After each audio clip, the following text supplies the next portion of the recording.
একসময় এই বাড়ির সামনে দাঁড়ালে দেখা যেত রাজনৈতিক নেতাকর্মীদের ভিড়, গাড়ির সারি, ক্ষমতার এক জীবন্ত প্রদর্শনী।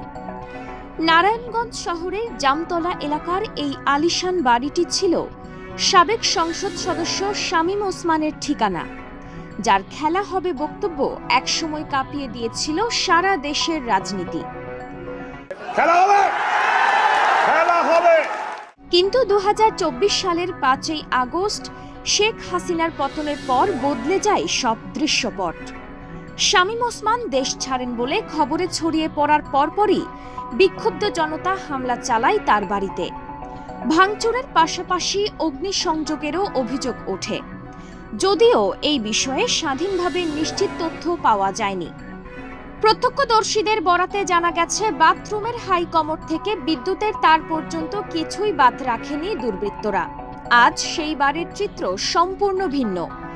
ভাঙা দেয়াল, ক্ষতিগ্রস্ত স্থাপনা, ছড়িয়ে থাকা ধ্বংসাবশেষ আর ভাঙা আসবাবপত্র, এসবই এখন এই বাড়ির পরিচয়।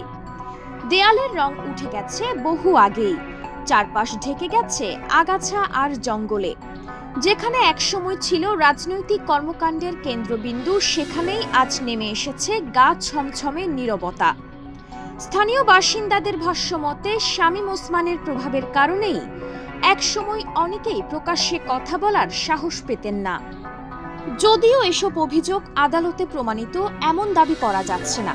পট পরিবর্তনের পর তিনি ও তার ঘনিষ্ঠ অনেক নেতাকর্মী আত্মগোপনে রয়েছেন বলেও দাবি স্থানীয়দের। কেউ কেউ বাড়িটিতে মাদক সেবীদের আনাগোনার কথাও বলছেন, যদিও এই দাবিটিও স্বাধীনভাবে নিশ্চিত করা যায়নি। একসময় ক্ষমতার প্রতীক হয়ে থাকা এই বাড়ি আজ যেন এক নীরব সাক্ষী। সময় বদলালে রাজনীতির দৃশ্যপট কতটা দ্রুত আর নিষ্ঠুরভাবে বদলে যেতে পারে, তারই এক জীবন্ত উদাহরণ। ডেস্ক নিউজ, অগ্রযাত্রা প্রতিদিন।